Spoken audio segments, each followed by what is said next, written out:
Heavenly Father, one word. People are struggling to stand on their feet. Then there's no need to pray another prayer. You will kill them. When you have not eaten food for 9 days and 9 nights, you don't pray long prayer. Father. So I have to wait for him to come from the land of the spirits. And when he came back, he said, you have never experienced that before. But he has given us what God said he should give us. That's the cost of 2 brand new cars, 5,000 and 5,000. But from the joy of his heart, he's adding another 5,000. And then I escorted him to his car. And as he was about to enter, he came back out and said, the Lord also said, I should buy you your own car. What brand of car do you need? And I told him. And I came back to my house and I told my wife, and praise and worship. After the praise and worship, my wife asked and said, I think this prayer is now over. I said, Madam, if only 9 days prayer can bring the cost of cash for 3 brand new cars plus a physical car, 30 days will give us 9 cars plus 3 physical cars. We change. So let's continue the prayer.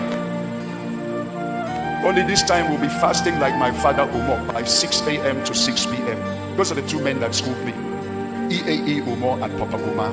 It's Papa Oma who taught me to give God the tithes of my time every day in his presence. 2 hours 40 minutes. Just round it up at 3 hours every day where you separate from men. And if you can give God the tithe of your time, God will give you his time. His time is the eternal realm. That's when you now start to have heaven encounters, God encounters, angelic encounters. My father, Papa Oma, gives God double tithes. That's 6 hours every day. He wakes up by 5 a.m. and doesn't come out till 11 a.m. to say good morning to anybody. I visited Oma 2 years ago. Oma asked me, Theo, are you still fasting and praying? And I, your father, I am 80 years of age. I fast 240 days every year. Any day I stop, the power in my life will stop. Sir, God doesn't have any free power for any human being. If you cannot tarry and pay the price, God doesn't dash power to anyone. See that? So we continued the fast, and I told my wife we'll be on from 6 to 6. We wake up 6 a.m. and pray 6 hours to 12 noon, then we can eat as we like. My wife said it is good. We continued the prayer. On the 18th day of the prayer, I live by the Calabar River. My father's house, that's my compound where I stay. It was the former headquarters of Ogoni. My father was the former national president of Ogoni. I have many things to tell you. That's where I wrote a book, Witches in the Church. I wrote another book, Foundational Deliverance. My own area of handling deliverance is not from reading book. I had to pass through it. I know what it means to do deliverance, because the first person I have to deliver is myself. That's why I don't like people going for deliverance. If you can't deliver yourself, you will remain in bondage for the rest of your life. You have to deliver yourself. Then you have power to deliver. Let me leave that to you.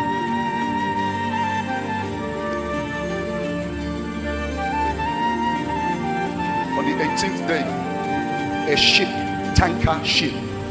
These tanker ships are about 10 times the size of this house. They are gigantic things, parked in the frontage of our house on the Calabar River. And the whole night, lorry tankers were driving into our compound, offloading from the tanker ship to the lorry tankers. In the morning, we didn't know what was going on. Me and my wife were sleeping like babies. In the morning, there was a knock on the door. The captain of the ship tanker said, I hear you are a pastor and you are the owner of this property. Calabar depot is closed, where we're supposed to offload this ship tanker. So we offloaded in your house the whole night. Because you're a man of God, I will not cheat you. What we're supposed to pay at the depot, I have brought it in Ghana must go to give to you. That was, if the other guy dropped 15,000, this was hundreds of thousands. This is in Naira, in millions and millions of today's money. And handed over to me. And I called my wife and showed my wife and praise and worship her too. And my wife said, I think this prayer is now over. I said, me, I will die with this prayer. The reason why you are going around like a refugee from Afghanistan, disturbing people for money, is because you don't know how to tarry until you were not schooled well. The Christianity you came into was a Christianity that you never met Papa Omo. Who called you? So your own Christianity doesn't, you don't know how to withstand pressure. Any small thing, you go around disturbing people up and down. So you have to tarry until. The first church I pastored in Calabar was a Tinyan Abasi.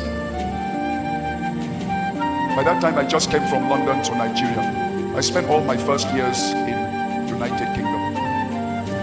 It was actually my first 20 years of my life I spent in UK. At the age of 20, God called me and said, leave your motherland, come to your fatherland for the healing and deliverance of your people. That was how I left London and came to Calabar, Nigeria. I've never been to Nigeria before.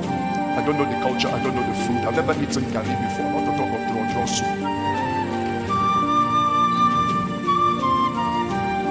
And in obedience, I sold all the properties I had in the UK. I had my own house duplex. I had my own car, Triumph Herald 250. I had a Kawasaki motorcycle. I had a 10-gear racer bicycle.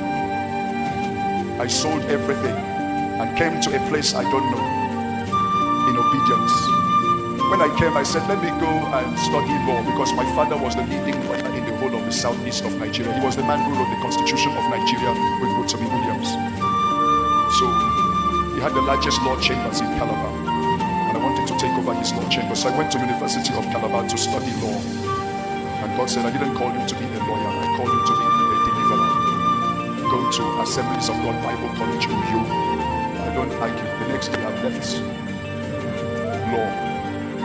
Went to Bible college, and that was when they sent me to my first assignment as an assistant pastor of a church of 800 under the Reverend FCM Obuji. And Papa Obuji said to me, Tio, I am doing my master's degree in Umoya. I will not be coming back to Calabar until month ending for account. You're the one to handle the church. All the Sunday service, you are the one to preach. All the Bible class is in your hand. All the preparatory class, Sunday school, inquirers for new beginners, you are in charge. Who am I? Johnny just come. Only born again a few years. Just landing in a strange land. That time you will not hear me talking.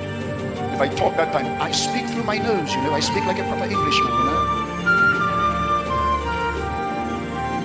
So as I was pastoring that church, within 3 months, a church of 800 reduced to 700, reduced to 600, reduced to 500.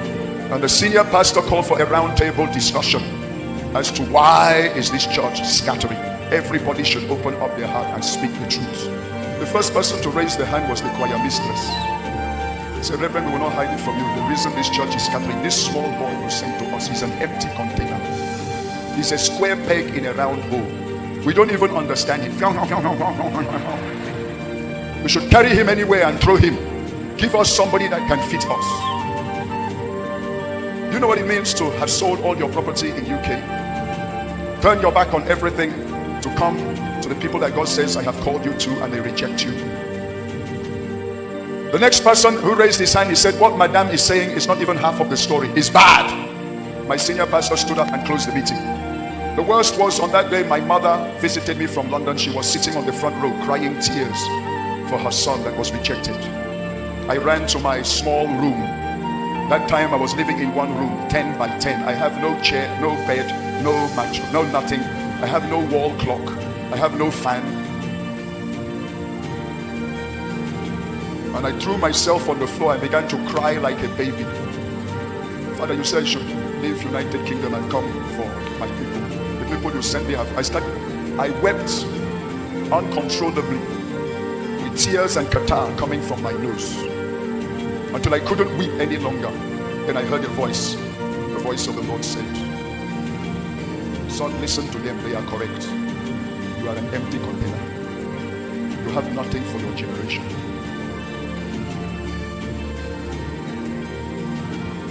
That's why I brought you here. I disconnected you to connect you to me. So now go and tarry. Go and lock yourself for the next 40 days. Do not come out to look at any man's face. Sorry, 30 days. The only time you're allowed to come out from your house is if your senior pastor calls you, you attend to him, come back. Forget about food for the next 30 days. But if you like, you can eat one meal late in the night. Make sure you read minimum of 20 to 30 to 40 chapters of my word every day of these 40 days, 30 days. Seek my face and cry to me for help. That's how I pray though. I cry for 30 days. At the end of the 30 days, my senior pastor called me again. I said, Theo, come and preach. I said, Daddy, I beg, don't be me. Those people, they don't like me. You preach, let me kneel down, I will pray for you. He said, no, I like you, come and preach. I struggled and prepared message. I started to preach. I'm not enter up to 10 minutes. I saw people everywhere doing like this.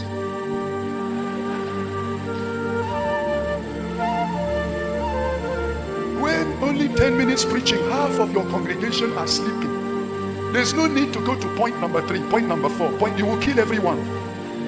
I concluded the message and handed over to my senior pastor and ran back to my small room and threw myself. I said, God, you said I should tarry until I've been here tarrying for 30 days and it's getting worse.